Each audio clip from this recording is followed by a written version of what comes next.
बच्चों, जीवन में सफलता प्राप्त करनी है तो मेहनत पे विश्वास करें। किस्मत की आजमाइश तो जुए में होती है। हेलो बच्चों, मैं संदीप कुमार यादव। आज हम बात करने वाले हैं 10वीं क्लास का 13वां चैप्टर, जिसका नाम है अवर इन्वायरमेंट। आज हम पढ़ने वाले हैं कि इस चैप्टर में से कौन कौन से क्वेश्चन है जो बार बार पूछे जाते हैं और किस टॉपिक से कितने प्रकार के क्वेश्चन जो पूछे जाते हैं, इनके बारे में हम डिटेल में बात करने वाले हैं। तो बच्चों, बिना टाइम गवाए हम वीडियो को शुरू करते हैं। तो बच्चों, सबसे पहले आता है हमारा जो चैप्टर का नाम बच्चों, जिसका नाम है अवर इन्वायरमेंट। ठीक है बच्चों, इसमें हम पढ़ने वाले हैं इकोसिस्टम के बारे में, इसमें हम पढ़ने वाले हैं नेचुरल इकोसिस्टम, इसमें हम पढ़ने वाले हैं आर्टिफिशियल इकोसिस्टम, इसमें हम पढ़ने वाले हैं बच्चों बायोटिक कंपोनेंट क्या होता है और अबायोटिक कंपोनेंट क्या होता है, इसमें हम पढ़ने वाले हैं प्रोड्यूसर क्या होता है, कंज्यूमर क्या होता है, और बच्चों जो कंज्यूमर होते हैं वो कितने प्रकार के होते हैं। इसमें हम पढ़ने वाले हैं हार्बीवोरस, कार्निवोरस, ओमनीवोरस, पैरासाइट्स और डिकम्पोजर्स के बारे में पढ़ने वाले हैं। और बच्चों आगे हम पढ़ने वाले हैं फूड चेन, 10% का लॉ बच्चों, 10% लॉ जो है सबसे ज्यादा इंपॉर्टेंट है बच्चों, जो कि हम आगे पढ़ने वाले हैं। आगे हम पढ़ने वाले हैं फूड वेब, उसके बाद हम पढ़ने वाले हैं बायोडिग्रेडेबल और नॉन बायोडिग्रेडेबल। उसके बाद बच्चों हम लास्ट टॉपिक पढ़ने वाले हैं ओजोन लेयर। बच्चों ये हमारे चैप्टर के जो बच्चों मोस्ट इंपोर्टेंट टॉपिक है, जिसमें से सवाल हर बार पूछे जाते हैं। तो बच्चों सबसे पहले हम बात करते हैं इकोसिस्टम के बारे में। इकोसिस्टम होता क्या है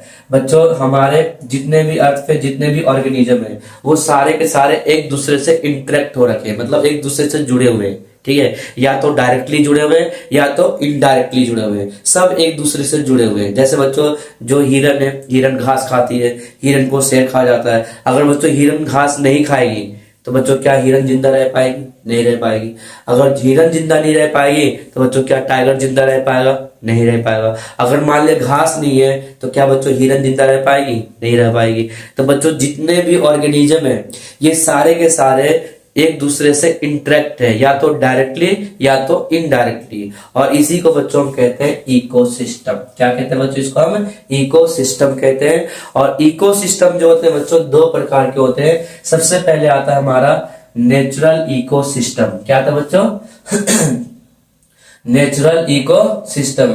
उसके बाद आता है बच्चों हमारा आर्टिफिशियल इकोसिस्टम। भाई नेचुरल इकोसिस्टम क्या होता है बच्चों? जो इकोसिस्टम हमें नेचर से मिला हो, जो हमें नेचर से मिलता है बच्चों, उसे हम नेचुरल इकोसिस्टम कहते हैं। जैसे फॉरेस्ट हो गया, मतलब जंगल हो गया बच्चों, रिवर हो गया, नदी हो गया, ये क्या है हमारे नेचुरल इकोसिस्टम है। लैंड हो गया, लैंड का मतलब जमीन हो गया बच्चों, ये क्या हो गया हमारा नेचुरल इकोसिस्टम हो गया। बच्चों समुद्र, ये भी क्या है बच्चों? नेचुरल इकोसिस्टम है। लाइट, एयर, ये सारे के सारे बच्चों क्या कहलाएगा? और वाटर, ये सारे के सारे क्या कहलाएगा बच्चों? नेचुरल इकोसिस्टम कहलाएगा, क्योंकि ये इकोसिस्टम जो हमें नेचर से मिला है। अब बच्चों जो इकोसिस्टम मानव के द्वारा बनाए जाते हैं, जो मैन मेड होते हैं, मैन मेड का मतलब जो इंसान के द्वारा जो इकोसिस्टम बनाए जाते हैं, उसे हम बच्चों आर्टिफिशियल इकोसिस्टम कहते हैं। जैसे बच्चों हमने गार्डन बनाया, बगीचा बनाया, ये क्या हो गया बच्चों? आर्टिफिशियल इकोसिस्टम हो गया। हमने रोड बनाए, ये भी क्या हो गया बच्चों? आर्टिफिशियल इकोसिस्टम हो गया। हमने पॉन्ड मतलब तालाब बनाए, ये भी क्या हो गया बच्चों? आर्टिफिशियल इकोसिस्टम हो गया। यानी कि जो इकोसिस्टम हमारे द्वारा बनाए जाते हैं उसे हम आर्टिफिशियल इकोसिस्टम कहते हैं, और जो इकोसिस्टम नेचर से मिला उसे नेचुरल इकोसिस्टम कहते हैं। ठीक है बच्चों, समझ में आ गया? उसके बाद हम बात करते हैं बायोटिक कंपोनेंट और अबायोटिक कंपोनेंट। बच्चों बायोटिक कंपोनेंट उसे कहा जाता है जो लिविंग ऑर्गेनिज्म होते हैं, जिसके अंदर जान होता है, जो लिविंग होते हैं उसे हम बायोटिक कंपोनेंट कहते हैं। जैसे बैक्टीरिया हो गया बच्चों, वायरस हो गया, फंगस हो गया, एनिमल्स, बर्ड्स, ये सारे के सारे बच्चों किस में आते हैं? बायोटिक कंपोनेंट में आते हैं, क्योंकि ये लिविंग ऑर्गेनिज्म है। तो जितने भी लिविंग ऑर्गेनिज्म होते हैं बच्चों वो सारे के सारे बायोटिक कंपोनेंट्स होते हैं, और जो नॉन लिविंग होते हैं जिसके अंदर जान नहीं होता है उसे हम अबायोटिक कंपोनेंट्स कहते हैं। जैसे एयर मतलब हवा हो गया, वाटर यानी कि पानी हो गया, सनलाइट, लैंड, पहाड़, पर्वत, ये सारे के सारे बच्चों क्या हो गया हमारा? अबायोटिक कंपोनेंट हो गया, यानी कि इनके अंदर जान नहीं होता है। जो लिविंग होते हैं उसे हम बायोटिक कंपोनेंट्स कहते हैं, और जो नॉन लिविंग होते हैं उसे हम अबायोटिक कंपोनेंट्स कहते हैं। समझ आगे बच्चों? उसके बाद हम बात करते हैं प्रोड्यूसर क्या होता है बच्चों? जो अपना फूड खुद बना लेते हैं, जो अपना फूड बाय सेल्फ प्रोडक्ट करते हैं, मतलब बनाते हैं, जो अपना खाना खुद बना लेते हैं, उसे हम प्रोड्यूसर्स कहते हैं। जैसे बच्चों ग्रीन प्लांट जो होता है बच्चों प्रोड्यूसर होता है, क्योंकि ये अपना खाना सनलाइट, कार्बन डाइऑक्साइड और वाटर के प्रेजेंस में अपना खाना खुद बना लेते हैं, इसीलिए बच्चों ग्रीन प्लांट को प्रोड्यूसर कहा जाता है।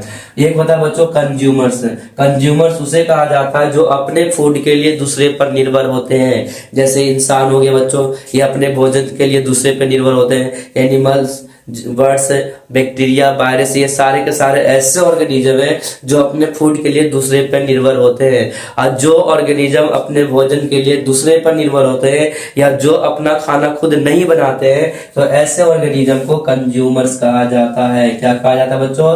कंज्यूमर्स कहा जाता है। तो हम भी एक प्रकार के कंज्यूमर्स हैं, क्योंकि हम भी अपना भोजन खुद नहीं बनाते हैं। हम भी या तो डायरेक्टली या तो इनडायरेक्टली प्लांट पे निर्भर होते हैं, या तो किसी एनिमल्स पे निर्भर होते हैं, और वो जो एनिमल्स होता है किसी और एनिमल्स पे निर्भर होता है, या और जो फर्स्ट ट्रॉफिक लेवल वाला एनिमल्स होता है वो प्लांट पे निर्भर होता है। तो बच्चों हम कौन से हैं? हम कंज्यूमर्स हैं। अब बच्चों कंज्यूमर्स कितने प्रकार के होते हैं? 4 प्रकार के होते हैं। सबसे पहला आता है बच्चों हार्बीवोरस, दूसरा आता है कार्निवोरस, तीसरा आता है ओमनीवोरस, और चौथा आता है बच्चों पैरासाइट्स को पैरासाइटिक भी कहा जाता है। ये 4 प्रकार के कंज्यूमर्स होते हैं। तो बच्चों सबसे पहले हम बात करते हैं हार्बीवोरस, जो फर्स्ट ट्रॉफिक लेवल में आता है। बच्चों हार्बीवोरस उसे कहा जाता है कि जो ऑर्गेनिज्म सिर्फ फल फ्रूट पे जिंदा रहते हैं, जो दूसरे के शरीर को नहीं खाते हैं, उसे हार्बीवोरस कहा जाता है। जो घास खाते हैं, प्लांट खाते हैं, पेड़ पौधे के पत्ते खाते हैं, ऐसे ऑर्गेनिज्म को बच्चों हार्बीवोरस कहा जाता है। जैसे बकरी, ये भी हार्बीवोरस है। गाय, ये भी हार्बीवोरस है। बच्चों सांड, ये भी क्या है बच्चों? हार्बीवोरस है। घोड़ा, ये भी क्या है? हार्बीवोरस है। ये कुछ ऐसे जानवर हैं जो अपना भोजन प्लांट से प्राप्त करते हैं, मतलब पेड़ पौधे से प्राप्त करते हैं। ये किसी दूसरे ऑर्गेनिज्म के शरीर को नहीं खाते हैं। तो बच्चों ऐसे ऑर्गेनिज्म को हार्बीवोरस कहा जाता है। उसके बाद बच्चों आता है कार्निवोरस उसे कहा जाता है जो दोनों खाते हैं भाई, जो दोनों खाते हैं, यानी कि दूसरे ऑर्गेनिज्म के शरीर को भी खाते हैं और प्लांट को भी खाते हैं, एनिमल्स को भी खाते हैं और प्लांट्स को भी खाते हैं। ऐसे ऑर्गेनिज्म को कार्निवोरस कहा जाता है जो दोनों खा सकते हैं। जैसे इंसान दोनों खा सकता है, इंसान एक कार्निवोरस में आता है। कुत्ते भी दोनों खा लेते हैं, कुत्ते भी किस में आएंगे बच्चों? कार्निवोरस में आएंगे। बिल्ली भी दोनों खा लेती है, भी किस में आएगी? कार्निवोरस में आएगी। यानी कि जो दोनों खा लेते हैं उसे हम क्या कहते हैं बच्चों? कार्निवोरस कहते हैं। और ओमनीवोरस उसे कहा जाता है बच्चों जो सिर्फ मांस खाते हैं, जो सिर्फ मीट खाते हैं, जो सिर्फ दूसरे के शरीर को खाते हैं। ऐसे ऑर्गेनिज्म को, ऐसे जीवधारी को बच्चों ओमनीवोरस कहा जाता है। जैसे टाइगर जो है ये सिर्फ मांस खाने वाले जानवर है, इनको फल फ्रूट से कोई मतलब नहीं है। और ऐसे जीवधारी को, ऐसे ऑर्गेनिज्म को ओमनीवोरस कहा जाता है। अब बच्चों कुछ ऑर्गेनिज्म ऐसे होते हैं जो दूसरे के शरीर से बिना मारे अपना न्यूट्रिशन प्राप्त कर लेते हैं, विदाउट किलिंग। कुछ ऑर्गेनिज्म ऐसे होते हैं जो दूसरे के बॉडी से विदाउट किलिंग अपना न्यूट्रिशन प्राप्त कर लेते हैं, अपना फूड प्राप्त कर लेते हैं, उसे हम पैरासाइटिक्स कहते हैं। जैसे बच्चों मादा मच्छर, फीमेल मस्कुटो हो गया, और बच्चों जू हो गया। ये ऐसे कुछ ऑर्गेनिज्म है जो अपना न्यूट्रिशन दूसरे के शरीर से बिना मारे प्राप्त कर लेते हैं, यानी विदाउट किलिंग अपना न्यूट्रिशन प्राप्त कर लेते हैं। उसे हम क्या कहते हैं बच्चों? पैरासाइट्स कहते हैं या पैरासाइटिक्स कहते हैं। समझ में आ गया बच्चों? उसके बाद हम बात करते हैं डिकम्पोजर्स। बच्चों डिकम्पोजर्स क्या होता है? डिकम्पोजर्स का मतलब होता है तोड़ने वाला, डिकम्पोज करने वाला। बच्चों हम जब चीजों को फेंक देते हैं, सब्जी को हम नाली में फेंक देते हैं या रोटी को फेंक देते हैं, तो कुछ देर के बाद बच्चों डिकम्पोज होने लग जाता है, टूटने लग जाता है, सड़ने लग जाता है, गलने लग जाता है। और बच्चों जो भी डिकम्पोज करने में सहायता करता है उसी को डिकम्पोजर्स कहते हैं। जैसे बैक्टीरिया हो गया, फंगस हो गया, वायरस हो गया। बच्चों ये ऐसे ऑर्गेनिज्म है सबसे ज्यादा बच्चों बैक्टीरिया। बैक्टीरिया जो है सबसे ज्यादा जो डिकम्पोज करने में हेल्प करता है, इसीलिए बैक्टीरिया को नंबर 1 पे रखा गया। किसमें? डिकम्पोजर्स में। डिकम्पोजर्स का मतलब डिकम्पोज करने वाला, यानी चीजों को सड़ाने गलाने वाला। बच्चों चीजों को सड़ाता गलाता कौन है? बैक्टीरिया है, फंगस है, ग्रीन एल्गी है। ये सारे ऐसे हैं जो बच्चों क्या करता है? चीजों को सड़ाने गलाने में सहायता करता है, यानी कि डिकम्पोज करने में सहायता करता है। इसीलिए इनको हम क्या कहेंगे? डिकम्पोजर्स कहेंगे। ठीक है बच्चों। उसके बाद बच्चों हम बात करते हैं फूड चेन के बारे में। फूड चेन से भी बच्चों कई बार डेफिनेशन पूछ लिए जाते हैं। बच्चों फूड चेन होता क्या है? जितने भी ऑर्गेनिज्म होते हैं एक दूसरे को खाते हैं। जितने भी ऑर्गेनिज्म होते हैं सब एक दूसरे को खाते हैं। इसी को हम क्या कहते हैं बच्चों? फूड चेन कहते हैं। फॉर एग्जाम्पल बच्चों देखो, जैसे प्लांट को किसने खा लिया?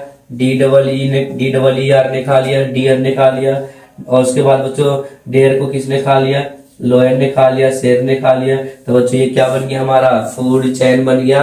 यानी कि जितने भी ऑर्गेनिज्म होते हैं सब एक दूसरे को खाते हैं, और इसी को हम क्या कहते हैं बच्चों? फूड चेन कहते हैं। यानी कि यहाँ पे क्या बन गया? चैन बन गया। कौन सा चैन बना? खाने वाला चैन बना। जहां पे भी खाने वाला चैन बन जाता है उसे फूड चेन कहा जाता है। समझ में आ गया बच्चों?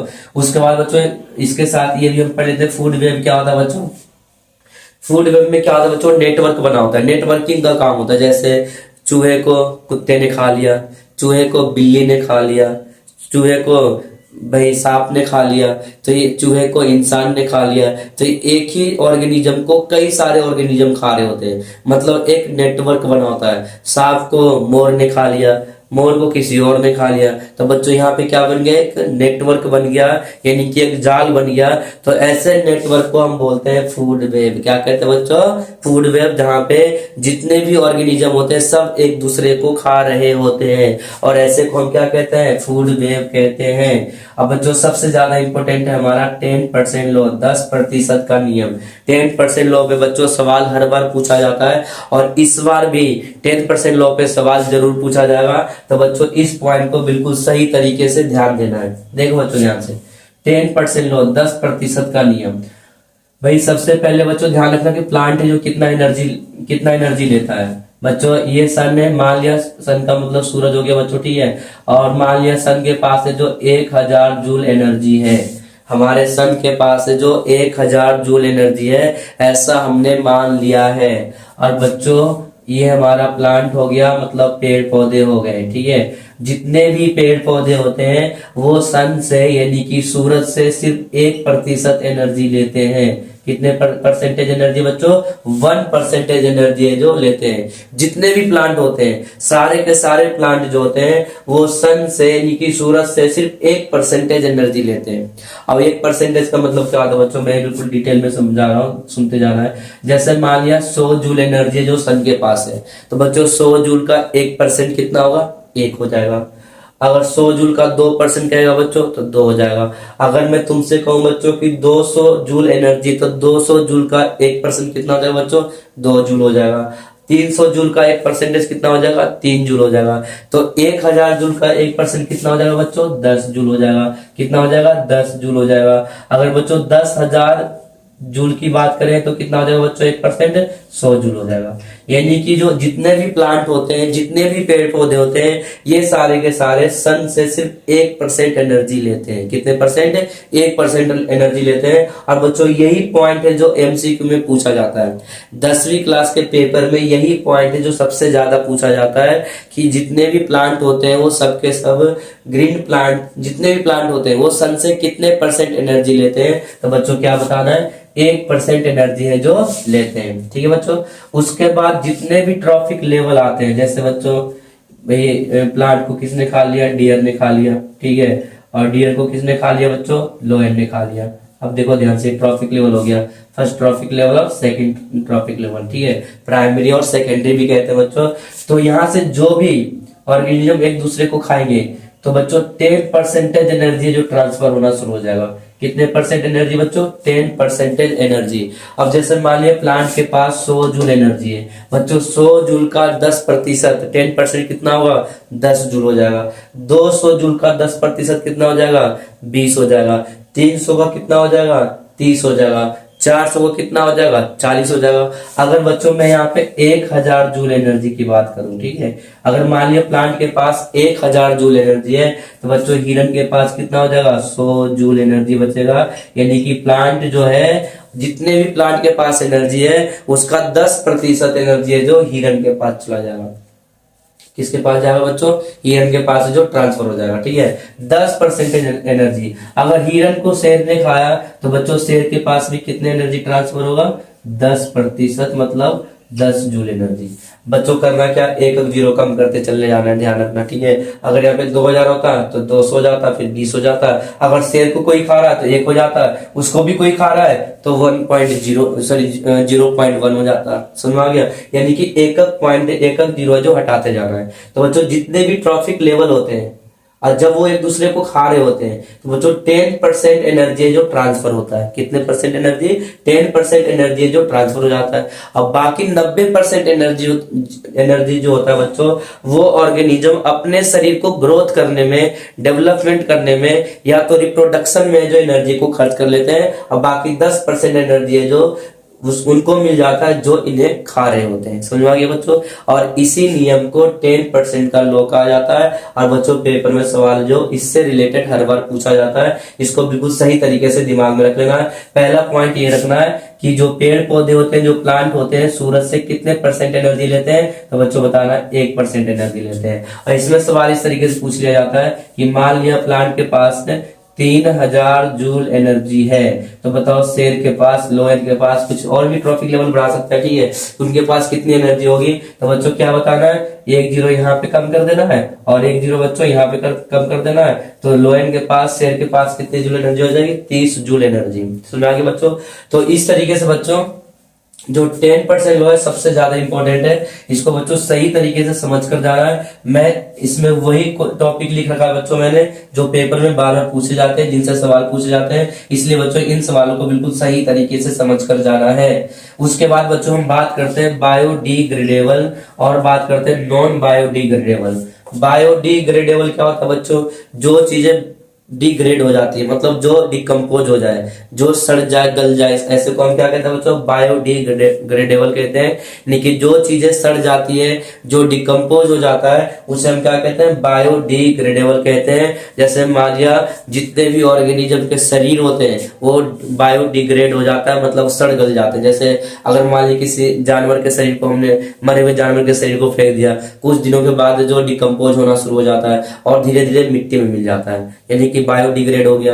भाई आलू के छिलके हो गए, जितने भी सब्जी, फल, फ्रूट, इनको अगर छोड़ दिया जाए तो धीरे धीरे जो सड़ जाते हैं और मिट्टी में मिल जाते हैं। यानी कि जो मिट्टी में मिल जाते हैं, जो डिकम्पोज हो जाते हैं, जो सड़ गल जाते हैं, उसे हम बायोडिग्रेडेबल कहते हैं। और बच्चों नॉन बायोडिग्रेडेबल का मतलब होता है जो डिकम्पोज ना हो, लंबे समय तक रखने के बाद भी, मिट्टी के अंदर लंबे समय तक रखने के बाद भी जो डिकम्पोज ना हो, उसे नॉन बायोडिग्रेडेबल कहते हैं। जैसे बच्चों प्लास्टिक हो गया, ठीक है, कांच हो गया, रबड़ हो गया, ये ऐसे पदार्थ है, ये ऐसे सब्सटेंस है जो बायोडिग्रेड नहीं होता है, और ऐसे को हम क्या कहते हैं बच्चों, नॉन बायोडिग्रेडेबल कहते हैं। इसको भी बच्चों सही तरीके से याद कर लेना है। और बच्चों आज का सबसे ज्यादा इंपॉर्टेंट टॉपिक है हमारा ओजोन लेयर, और इससे पहले एक इंपॉर्टेंट टॉपिक पढ़ा था 10% लॉ।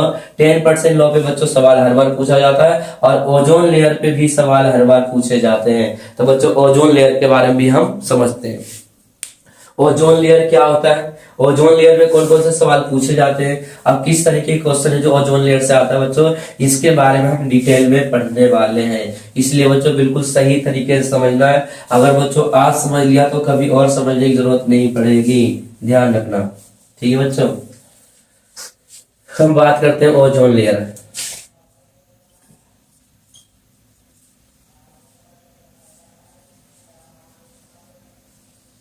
ओजोन लेयर, ठीक है बच्चों। ओजोन लेयर होता क्या, जैसे ये हमारी पृथ्वी है, अर्थ है, पृथ्वी के चारों तरफ बच्चों एक लेयर है। पृथ्वी के चारों तरफ क्या है बच्चों, एक लेयर है, ठीक है। और इस लेयर, ये जो लेयर है बच्चों, ये इस तरीके से लेयर बने हुए हमारे पृथ्वी के चारों तरफ, ध्यान रखना। ये हमारी पृथ्वी के चारों तरफ है जो इस तरीके से लेयर बनी हुई है, ठीक है बच्चों। और हमारे सन से, मतलब सूरज से 3 प्रकार के बच्चों रे निकलते हैं, अल्फा, बीटा और गामा। ध्यान रखना बच्चों, सन से यानी कि सूरज से 3 प्रकार के जो किरणें निकलती है, 3 प्रकार के रे निकलता है, जिसका नाम है अल्फा, बीटा, गामा। अब बच्चों जब ये तीनों रे एक दूसरे से मिल जाते हैं, एक साथ आते हैं, तो जिसे हम बोलते हैं यूवी रे। क्या बोलते हैं बच्चों इसको? यूवी रे, यानी कि अल्ट्रा वायलेट रे। अब बच्चों ये अल्ट्रा वायलेट रे हमारे लिए इतना ज्यादा हार्मफुल होता है कि अगर हमारे शरीर पे पड़े तो बच्चों हमें स्किन कैंसर हो सकता है, गोइटर की बीमारी हो सकती है। ठीक है बच्चों, इतना ज्यादा है जो यूवी रे खतरनाक होता है। अब बच्चों जैसे यूवी रे हमारे पृथ्वी के एटमॉस्फेयर में आता है, तो बच्चों ये जो हमारे यहाँ पे जो लेयर होता है जिसे हम ओजोन लेयर कहते हैं, जिसका फॉर्मूला आता है बच्चों O3। इसका फॉर्मूला क्या होता है बच्चों? O3। ओजोन लेयर क्या करता है बच्चों? ये अल्ट्रावायलेट रे को फिल्टर कर देता है। फिल्टर का मतलब छान देता है, और छानने के बाद बाकी जो लाइट है जो हमारे पास आ जाती है, बाकी जो प्रकाश होता है वो हम पृथ्वी तक पहुंच जाता है। किसके होने के बाद बच्चों? फिल्टर होने के बाद। अब फिल्टर किससे करता है बच्चों? अल्ट्रावायलेट रे से करता है, यानी पराबैंगनी किरणों से करता है, यूवी रे से करता है। और यूवी रे जो होता है बच्चों हमारे लिए बहुत ही ज्यादा हार्मफुल होता है। अगर ये हमारे शरीर पे डायरेक्टली पड़ेगा बच्चों तो हमें स्किन कैंसर हो सकता है, गोइटर की बीमारी हो सकती है। और इसीलिए बच्चों ये ओजोन लेयर जो होता है, ओजोन लेयर क्या करता है? ये हमें यूवी रे से बचाने का काम करता है, यानी यूवी रे को छानने का काम करता है, फिल्टर करने का काम करता है। ठीक है बच्चों। और बच्चों 1985 में इसमें हॉल देखा गया था, 1985 में इसमें जो होल देखा गया था बच्चों, और होल देखा गया था कि ओजोन लेयर जो डैमेज हो गया था। अब बच्चों ओजोन लेयर डैमेज होने से पहले हम पता करते कि ओजोन लेयर बनता कैसे है बच्चों। हमारे एटमॉस्फेयर में ऑक्सीजन के 2 मॉलिक्यूल से बच्चों ध्यान रखना, और बच्चों ऑक्सीजन का 1 मॉलिक्यूल जो होता है वो सन से आता है। किससे आता है बच्चों? सन से आता है। और यही जो होता है बच्चों ऑक्सीजन का 1 मॉलिक्यूल प्लस हमारे एटमॉस्फेयर के 2 मॉलिक्यूल मिलकर बच्चों क्या बना लेता है? O3 बना लेता है। इस तरीके से ओजोन लेयर है जो बच्चों बार बार बनता है, रिसाइकलिंग होता है ओजोन लेयर का। और बच्चों ये जो यूवी रे होता है वो जो इतना खतरनाक होता है, इतना हार्मफुल होता है कि हमारे लेयर को भी डैमेज कर देता है, हमारे ओजोन लेयर को भी क्या करता है बच्चों? ये डैमेज कर देता है। लेकिन ऊपर से डैमेज होता है, फिर दोबारा से ओजोन पर करे जो ऊपर जाता है, इस तरीके से साइक्लिंग है जो चलता रहता है। ठीक है बच्चों। अब ओजोन लेयर में बच्चों छेद कौन से गैस ने किया था, ये भी पेपर में पूछ लिया जाता है कि कौन सा गैस है जो ओजोन लेयर के लिए हार्मफुल है। तो बच्चों बताना है CFC। CFC का मतलब होता है क्लोरोफ्लोरोकार्बन। क्लोरोफ्लोरोकार्बन बच्चों ऐसे गैस है जो ओजोन लेयर को हार्मफुल पहुंचा रहा था, इसीलिए बच्चों CFC पे बैन लगा दिया गया। पहले हम CFC गैस का प्रयोग फ्रिज में करते थे, और बच्चों रेफ्रिजरेटर में करते थे, और AC में करते थे। इन जगहों पे हम CFC गैस का प्रयोग करते थे, क्योंकि कूलिंग इफेक्ट होता है इसमें, ये चीजों को ठंडा रखने में सहायता करता है। ठीक है बच्चों। तो CFC का मतलब क्या होता है? क्लोरोफ्लोरोकार्बन। क्लोरोफ्लोरोकार्बन ने क्या किया? ओजोन लेयर को बच्चों ओजोन लेयर में छेद कर दिया, यानी कि ओजोन लेयर के लिए क्या था? हार्मफुल था। ओजोन लेयर को धीरे धीरे छेद करना शुरू कर दिया। अब बच्चों किस तरीके से हार्मफुल था देखना ध्यान से। जो CFC गैस है ये क्या करता है? जो ऑक्सीजन सन से आ रहा होता है उसको O2 से मिलने नहीं देता। किससे नहीं मिलने देता बच्चों? O2 से। अगर ऑक्सीजन O2 से नहीं मिलेगा तो क्या नहीं बनेगा? O3 नहीं बनेगा। जब O3 नहीं बनेगा तो ऊपर से डैमेज होने का प्रोसेस क्या है? जारी है, लेकिन नीचे से बनने का प्रोसेस को हमने क्या कर दिया? बंद कर दिया, जिसके कारण ओजोन लेयर जो धीरे धीरे कमजोर होने लग गया। और बच्चों 1985 में ऐसा देखा गया था कि ओजोन लेयर में छेद हो गया था। कौन सा गैस जिम्मेदार था? CFC मतलब क्लोरोफ्लोरोकार्बन।